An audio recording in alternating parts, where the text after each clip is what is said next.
shut up, you listen to my monkey mouth. There's a companion when you got pun on the Kanoa route. Hopped in a portal and got in a fight, Elias knocked him out. Bow, Naruto fighting style. Bow, UFC he tapped out. Bow, we win, we get crowned. Monkey mouth, monkey mouth, monkey mouth, monkey mouth. Alrighty, everybody, welcome back to Armchair Mixed Martial Arts. This is Joshua, as always. Thank you so much for tuning in. Armchair Army, gang, know I'm talking about. Sorry this one came out a little late. That's what happens whenever your ass is locked up in Atoka, Oklahoma for traffic tickets. Oh, small town ass bullshit out here trying to extort people. Taking me in, locking me up for a speeding ticket and some bullshit, instead of letting me go with a ticket, because they know that it goes from a sub 50% chance. It goes from a sub 50% chance of me paying the ticket in some far off place to over 90% chance that I'm gonna pay it in order to like get out and go home in less than 10 days. So they knew what they were doing. They caught them a passing Texan, man, and squozed me for some cash. Old small town. I ain't trying to bash them too hard though, man. They got a hard enough time out there on their own. Let me tell you. Yeah, we can just leave it at that. But on the subject of mixed martial arts, we're gonna cover 283 today. We're gonna preview it, and we're also gonna go over the most recent fight night that happened, the Sean Strickland versus Imavov card, and then we're gonna call that a wrap. First one of the year. I'm coming out behind, I'm on my back foot, whatever, man. We're just going to bang this one out real quick and get back in the groove of making good content after getting fresh out of jail. So let's go. Such a dumbass. But the Imavov and Strickland fight was fun, but Sean Strickland pretty much put it on him the whole fight. I felt like it was, I thought it was Sean Strickland's fight throughout. He even worked in some wrestling, which was pretty cool. 50K Dan Ige went out there and put the whoop ass on Damon Jackson with a pretty spectacular TKO in the second round. I think he actually got a performance of the night bonus. Raquel Pennington beat Caitlin Vieira in a 3-round fight, which kind of shocked me. I was definitely expecting Caitlin Vieira to win that one. So I will admit whenever I pick them wrong, it is what it is. We had a Punahele Soriano. Sorry if I butchered your first name, big homie.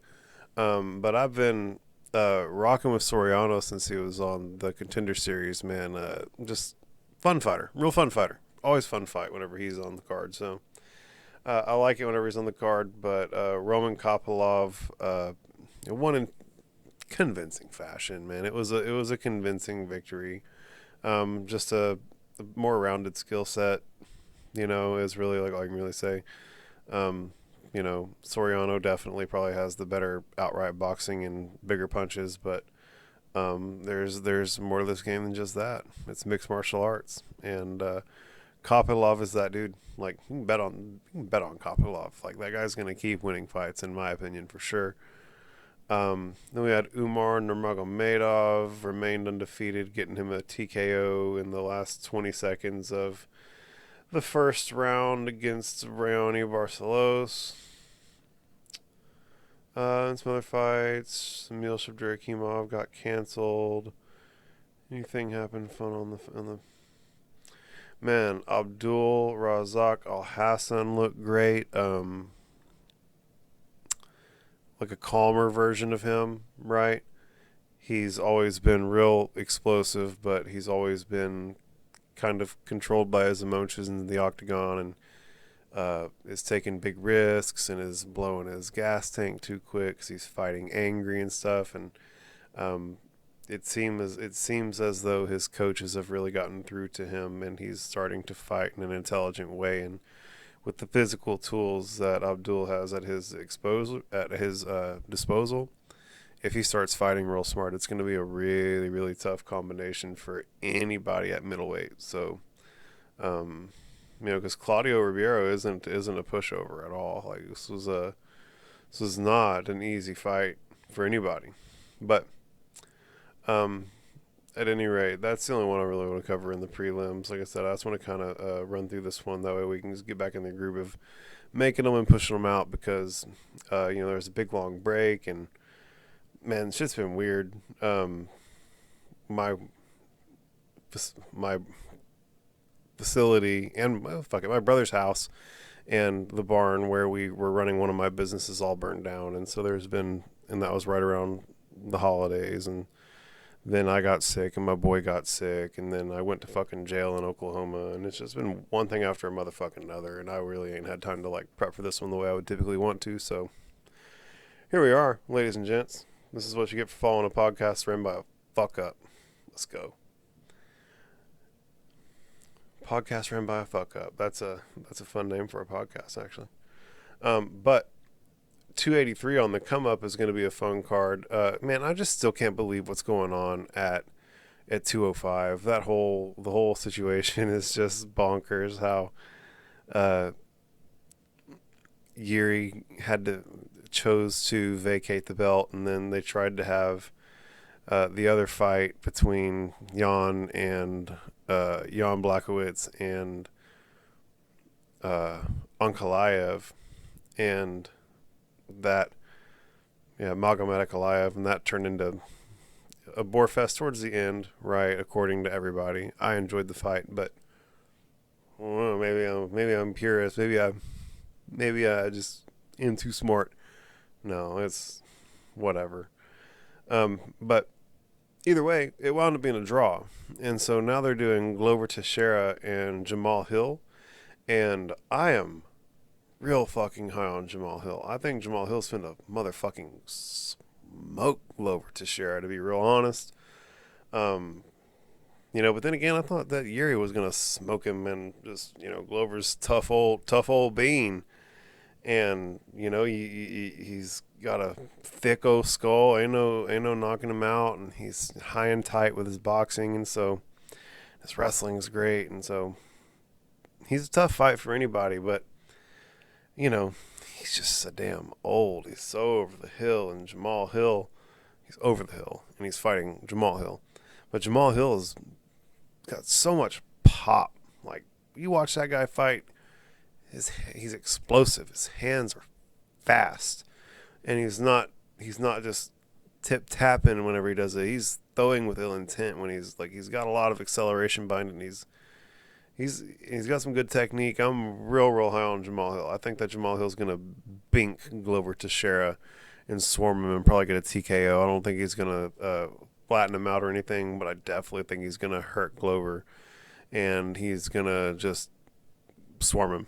And that's going to probably have to be that, because he hits really hard and he's very accurate, and once he's got you hurt, it's going to be hard to get away from him. So we'll see. I mean, if Glover wins, I'm not going to be like particularly shocked, right? Glover Teixeira is a legend. He won the belt, right? He had a legendary war with Yuri and lost in the last few seconds, and so he's sincerely cream of the crop at 205. So you can never count him out, right? But if I'm making a pick, right, we're doing a podcast, we want shit to talk about, so I'm making a pick, and it's going to be Jamal Hill for me, right? I just think he's younger, faster, has more pop, and is probably going to have this is just the explosiveness factor, right? How hard he hits, how quick he throws, and how aggressive he is in there, coupled with how technical he's able to be with his striking. And his mindset. Just real impressed with him all around. I think he's going to get it done. But all the love and respect to Glover. Then we got Davison Figueiredo and Brandon Moreno for like the 12th time. Take my money. I said it on this podcast after their most recent fight that I would literally pay to watch them every weekend. And I mean that.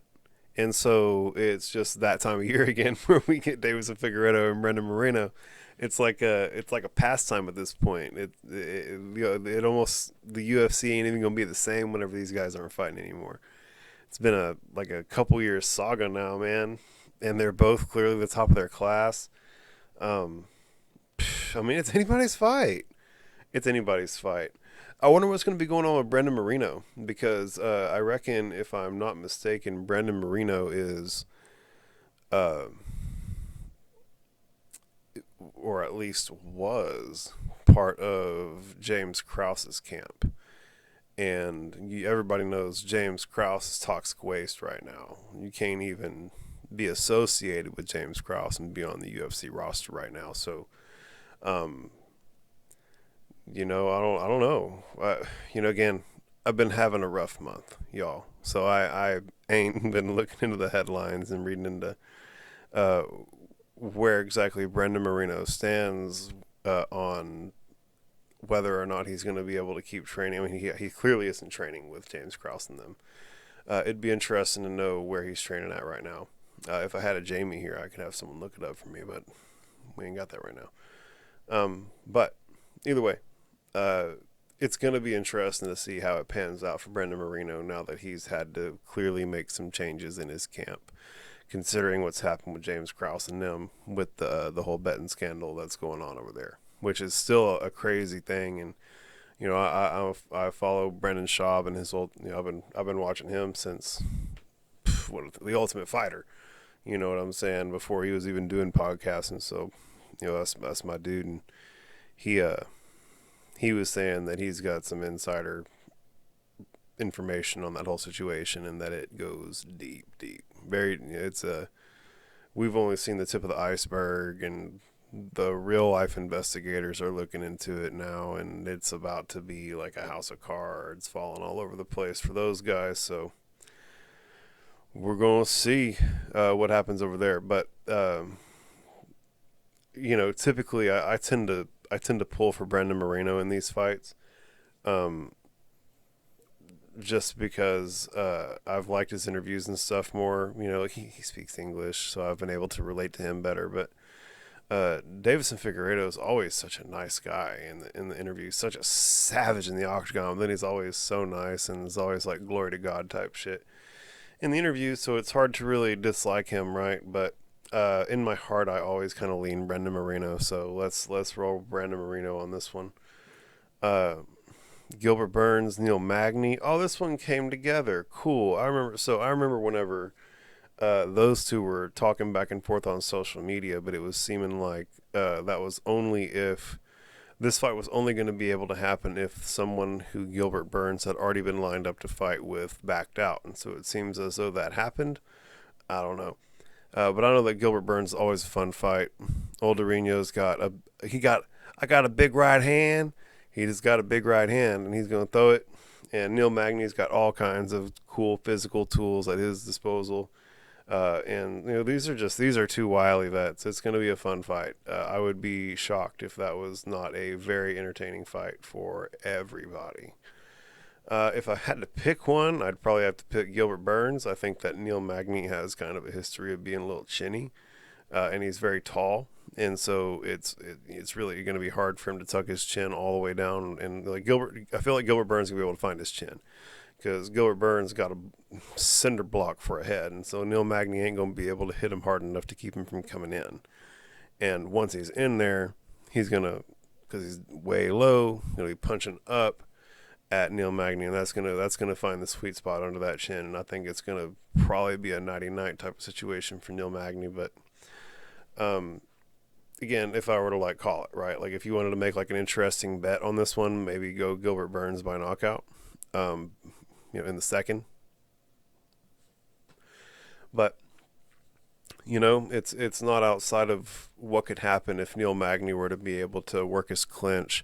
Neil's one of those guys where he's very long and he uses it effectively, but then whenever someone gets in on him, his clinch work is very nasty, right? And so I could see Neil hurting Gilbert in some clinch situation with some tie knees and elbows type shit, and I could see him piecing him up from range for an entire fight. And so, I could see Neil Magny realistically winning a 3-round decision in this one as well. I think if it goes to a decision, it probably leans in Neil Magny's favor. I'll say that. If it goes all the way to the judges' scorecards, I feel like the chances of Neil Magny, if it being only one person's going to win, right? And so if it's someone gets a finish, it's Gilbert Burns going to get that finish. If it's someone's going to decision, it's going to be Neil Magny who gets that decision. I feel like that's what's most probable. That's not to say that Neil Magny can't get a finish. That's not to say that Gilbert Burns can't not get a decision win, right? But this is just what I feel like is most probable. Then we have Lauren Murphy and Jessica Andrade. And this is a fun fight. Anytime that Jessica Andrade is fighting, it's fun. So I'll never forget whenever she was fighting Rose Namajunas and she had Rose in that weird kind of awkward grappling situation. And the last thing anyone said before she slammed Rose on her head and put her to sleep was Dominic Cruz saying that you can't really slam somebody from that position, right? They're grappling. Dominic Cruz, well, the thing about that position is you can't really slam them. Pick up, slam, new champion type shit. Was that a championship fight? I can't remember. I believe that was. Either way, it was a fun fight. It was one of the craziest finishes ever, man. Like, pick up, slam on the head, out cold knockout in the women's divisions, bro. That was some hype. That was real life. Like, your boy's jumping out of his chair, pumped up, let's go. And so, but that's not to say that Lauren Murphy hasn't had her, her fair share of highlights. She's had a bunch of fun fights, but it's that flyweight. So, like, Jessica isn't going to have as many physical advantages as she might typically have. My heart's telling me Jessica Andrade. I just think that she's the going to be the more aggressive and the more powerful of the two. And those are going to be the determining factors that really wind up being the difference maker. Paul Craig and Johnny Walker, they ain't doing Johnny Walker no favors, homie. Johnny Walker has had a tough go in the UFC because he's had some losses, but they're two killers. It's not like he's losing to scrubs. Every time they try and give him somebody who's a little bit further back in the rankings, it's somebody who's a low-key savage on the come up. I think, like one of the fights that they tried to give him as a kind of bounce-back fight was Jamal Hill before everyone really exactly understood who Jamal Hill was. So, and now he's got the bear chew, Paul Craig, and man, Paul Craig is a terrifying guy to fight, right? Just because of how decisive he is with his jiu-jitsu, right? Whenever he goes for something, he's taking that shit home. And he like leaps on it. He's a very, very dangerous jiu-jitsu guy. I think he gave Magomed Ankalaev, the guy who just fought for the 205 strap that was vacated by Yuri, his only loss. I think he triangle choked Magomed Ankalaev. And so, the guy is incredibly dangerous. But I always want to pull for Johnny Walker. He's a fun guy. He's, former male stripper. He's got a fun story. He's big, tall, good-looking dude, and he's got all these amazing physical tools. But, man, unless he knocks Paul Craig out, I feel like it's most likely that Paul Craig winds up getting him into some type of grappling situation and winds up putting him in some type of high-level Brazilian Jiu-Jitsu situation, right? I mean, he could even take his back while they're standing if he can't get him down. It could be that, what I keep seeing in my mind's eye is that Johnny Walker, with his length and his strength and his explosiveness, winds up catching Paul Craig and setting him down, and then once he follows him to the floor, that's Paul Craig's world, and it's going to be all Paul Craig.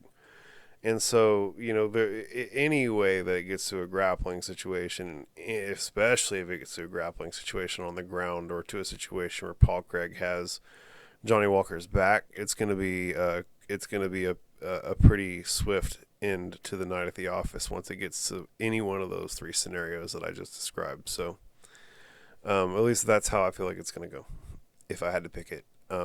But again, if Johnny Walker knocked Paul Craig, it sent Paul Craig to the moon. Um, I wouldn't be surprised. Like that's the Johnny Walker can do that, but in my heart, I feel like it's going to be Paul Craig by some form of submission, probably in the late second half of the fight, somewhere after the 2.5 minute mark in the second round. It'll either be real early, right? Whenever they're still like they ain't even sweaty yet, and he catches him in something slick, and he's not slippery enough to get out, and it's over, right?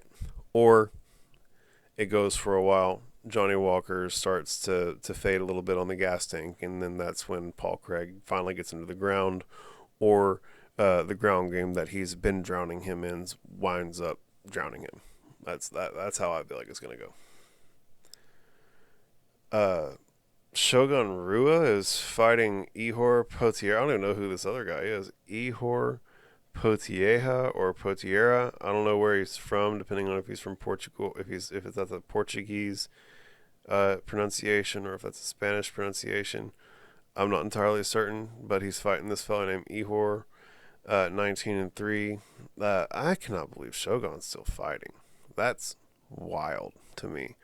But I also feel like bouncing around in my brain somewhere, I remember hearing that this was going to be Shogun's retirement fight. So if that is the case, good on him. This sport is not friendly to people on the way out, and hopefully he's able to get a win. I don't want to see him going out laid out flat on the ground. You know what I'm saying? Like we've seen so many, face down, ass up is kind of the retirement pose in mixed martial arts, and I don't want to see that for him. So hopefully he goes out and gives us a good performance. And for that sake, I'm going to pick Mauricio. I'm going to put that out into the universe. I believe that our thoughts have an impact, and so that's what I'm going to choose to see. And we've got RoboCop Gregory Rodriguez fighting Bruno Ferreira, Ferreira. Ferreira. And I can honestly, I don't know enough about this Bruno fella to really speak on him. He's 9-0, but I know that Gregory Rodriguez is motherfucking impossible to stop, and will walk right through pretty much anybody. So I'm gonna pick Gregory Rodriguez with some pretty fucking solid confidence without knowing anything about this other guy. Thiago Moises is fighting Malquizial Costa. Costa. I don't know enough about this other cat, Costa, to really speak on this. I know Thiago Moises is a beast, but that's about it. Gabriel Bonfim, 13-0 versus Munir Laziz. I'm not familiar with either of these guys, so, that's about that. It's looking like Jake Paul and Tommy Fury are finally gonna actually fight. That's now set for like the 3rd or 12th time. Who knows? Francis Ngannou's been released from his contract in the UFC. I hate it, man. I hate to hear it. This is the type of shit they're gonna like make movies about, where the heavyweight champion of the world won every fight he ever had except against the promotion that was doing the fighters dirty. You know what I'm saying? And like for real, props to Francis Ngannou for going out on his shield at the negotiation table, right? Like it's one thing to go in and fight other guys in the octagon where there's agreed upon rules. It's another thing to go in and fight the white men in the suits in their office where they make the rules. You know what I'm saying? Like that's a intimidating place where the deck is loaded against you, and he went in there and put his chest out and tried, and was going for things like higher fighter pay for the lowest end people on the roster so they can be more comfortable covering insurance for people while they're fighting and after they retire from the organization. Several things that the UFC weren't about at all, because they habitually mistreat their fighters in several ways that are well documented. But so, you know, Francis went and fought for everybody, and they told him to get the fuck on down the road, and so he's getting the fuck on down the road. Hopefully, he gets to cash out. I know that he's still wanting that Fury fight. They'll have to hit that iron while it's hot, because the longer he goes without being the UFC heavyweight champion, the less relevant he's going to be, and the less people are going to believe it's a fight that he really deserves. So, you know, I mean, in my heart, he's going to deserve it. He could do it whenever he wants in Josh's world, but, you know, the average, you know, boxing fan or whoever, you know, casuals, they're not going to know what's up. So, you know, got to strike the iron while it's hot is the old saying. You know, and also boxing promotions are weird, man. I don't know if he can just do that, right? Like, I remember Fury and Joshua both wanting to fight at the same time, them both being like, yeah, we want to fight, but the promotion's not being able to line it up. And so there could be, you know, promotional things that get in the way of the fight ever even coming together in the first place over there. Yeah, just bad deal. I wish they'd have done Francis better, and I wish that they'd be. I wish they'd treat the guys better, man. And the girls, right? At the end of the day, the backup guy on the practice squad playing left guard for the Dallas Cowboys, right? The backup practice squad left guard for the Dallas Cowboys doesn't have to concern himself with how he's going to pay his bills and shit like that, right? He's not having to go and wait tables at the Denny's while he's also playing left guard on the practice squad for the Dallas Cowboys in order to, and you know, that's just not something that's happening. They're paying everybody a livable wage. You're getting $250,000 a year, or whatever the league minimum is, for you to go out there and play football. And so, even if you're on the practice squad. And so, you know, it's just very frustrating to me that there's this environment and this attitude where it's okay for these fighters to not be able to make like a really livable wage. Like Bryce Mitchell, top 15 guy, literally taking fights while he's injured because he needs the cash, because he's down to a single digit number of dollars in his bank account, which who's to say that has anything to do about his money management or what have you. But the bottom line is, I'm sick of these fighters. You know, Neil Magny was you know, bussing tables and or you know, being a waiter, or sometimes being a bartender. I don't know. The bottom line is working in a restaurant while he's like training to fight Wonderboy Thompson and shit like that. You know what I'm saying? It's insane. It's insane that the UFC is paying folks in a manner that makes it so that that type of behavior is necessitous. It's really shocking. It's really frustrating, and I wish they'd do something about it. And I really appreciate Francis Ngannou for going in there and fighting to try and make the type of changes that I wish I would see happen. Let's see. UFC star Francis Ngannou be a below average boxer, maybe. This slap boxing shit, I can't get the slap stuff. I can't get behind it, guys. I feel like the fact that, and I think I saw maybe it was Brennan Schaub said that the fact that the UFC is associated with the slap boxing stuff has set the whole sport back 10 years. And that's a fact, dude. It's embarrassing. It's like, what the fuck are we doing here? Is this serious? Out of all the things you could get involved with, slap boxing? Not even slap boxing, just ceremonial slap competitions, dude. It's fucking weird. It's weird, Dana White. It's weird, homie. I don't know. You're on a big slap kick. Ask your old lady about it. It's wild. I can't I, I really can't believe it, and it's so wild. It's entertaining. It's entertaining. I like it. I like it deep down.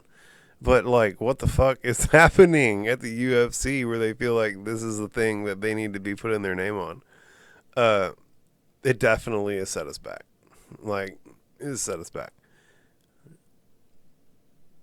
Either way, maybe Dana knows something I don't. You know what I'm saying? Let's see. Anything else happening out here? Paul Rosas Jr. is going to be fighting Christian Rodriguez at UFC 287. Neil Magny said something about training with Kazmat Chimaev was the essence of fucking around and fighting out. Greg Hardy's going to be fighting Bare Knuckle Fighting. He's going to be fighting Josh Watson at BKFC Knucklemania 3.